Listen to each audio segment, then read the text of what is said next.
Orleans has intense contrast, limitless depth, and it's both primary and secondary.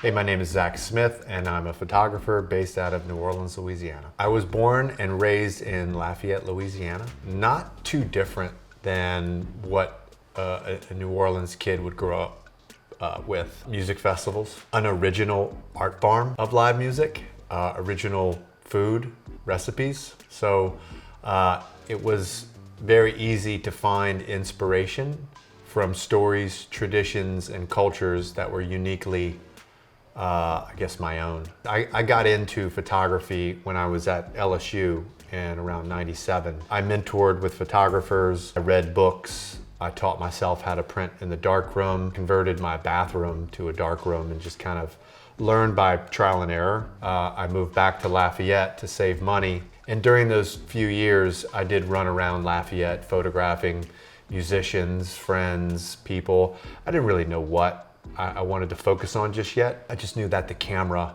was the way I wanted to tell a story. When I was a kid, we were brought up around Festival International and Festival Acadienne in Lafayette. My father, being a huge Cajun music fan, we were just brought up around Zachary Richard, Wayne Toupe, La Frere Michaud, just like household names to us when I was a kid. So going to a music festival and seeing music and being around it was definitely an extension of growing up. It wasn't a far cry for me to start photographing live music just because I had a camera and I enjoyed what I was seeing. Photographing live music brought me to meet so many different people in New Orleans in the music business. Slowly that gravitated towards shooting bigger and more produced shows, going on tour with artists, and eventually to where I am now, which is mostly just photographing people. If you're in tune with the music and you're connected to it, you see differently. You could be seeing the same show as the person next to you, but since you have a camera, you're seeing a totally different situation because you're hearing it first, but when the camera goes in front of you, you're seeing it mostly. You're seeing shadow, you're seeing contrast and light, and the music inspires your movement, but the light guides your hand. We really have to give more props to the lighting director than anyone, and I feel that that's not done very well. There's probably 5 other guys taking that same shot, but there's one person who's making that light sensation to give you what you got, and not a lot of those guys are getting props. Photography is painting with light, right? We're not painting with anything if we don't have guys like Fly from Tipitina's back in the day, or like a Chris Carota, who is Fish's light guy. And a lot of these guys are becoming synonymous with the band. They're like that extra member. Every person, every being commands a different light, you know? Even a headshot, I vibe off of what people are giving me, and I light them accordingly. Like, I can't just put you in a random light setup and not ask for some sort of truth from you. Like, it's this give and take, you know? And I feel with musicians and artists, I can speak a different language to them. It's very natural, it's very in the moment, and we get it. Ultimately, we're telling stories. And, you know, if we're not good listeners, we're not good storytellers. Like, we're not gonna put our story on someone else. We wouldn't have a job. That wouldn't be fun. Nobody'd hire us. We have to be empathetic.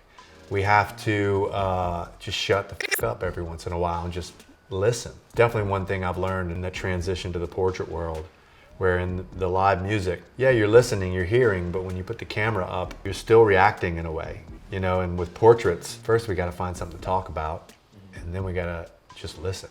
I think one of the more gratifying shots that I've had is a series of images that I produced at the 2010 Chaz Fest. I just started experimenting with a Cambo rail system 4x5 camera, and I'd become very comfortable with it. the process wasn't as cumbersome, and I was able to slow down and connect with my subject. And I kind of had like a white light moment there, because I was able to comfortably connect with my subject while I was putting the dark slide out, undoing the aperture, closing the lens, and cocking the shutter, all while I was like connecting and doing those things that are really hard, that normally I would have to kind of look at and, you know, go under it and inspect it, which totally takes you away from the moment. I was doing it, it was clicking, and I was connecting. Clean black backdrop, big 10 by 10 butterfly diffuser panel over the top. It's about 7 portraits that are all on display at the Jazz Museum. Exit Stage Right is a play on one of my favorite live albums, Exit Stage Left by Rush, okay? The show is called Exit Stage Right because at every festival I would set up at, my portrait area was backstage right. So if you'd walk off stage, that's where you'd find me, either behind a tree, in the woods, behind a V panel of cardboard or wallpaper. But the goal was to create this quiet space amidst the chaos of a music festival. And knowing that if I could plant myself in one place, I could be the rock in a stream of this culture and music that's just flowing over me. In the exhibit are also Ponderosa Stomp, Geronimo Fest, Festival Acadienne, Chaz Fest, Voodoo Fest, and those go from 2001 to 2016. I've always felt that the portrait photography that I do at festivals is documentary in nature, and that the images may not be as enjoyed in the moment as they are 10 years in the future. So my intention with photographing all these people in these moments is that if I don't do it now, I don't know when I'll get a chance to do it. Because over the years, the show kind of evolved into this rolling document of New Orleans musicians, because I would photograph them over a 10-year period. And you see people change, you see how they look change, and they're having kids, and 2 guys from a band grew up to be something really great. And when I photographed them, they were a Noka jazz quartet, you know, and that's what I love about that.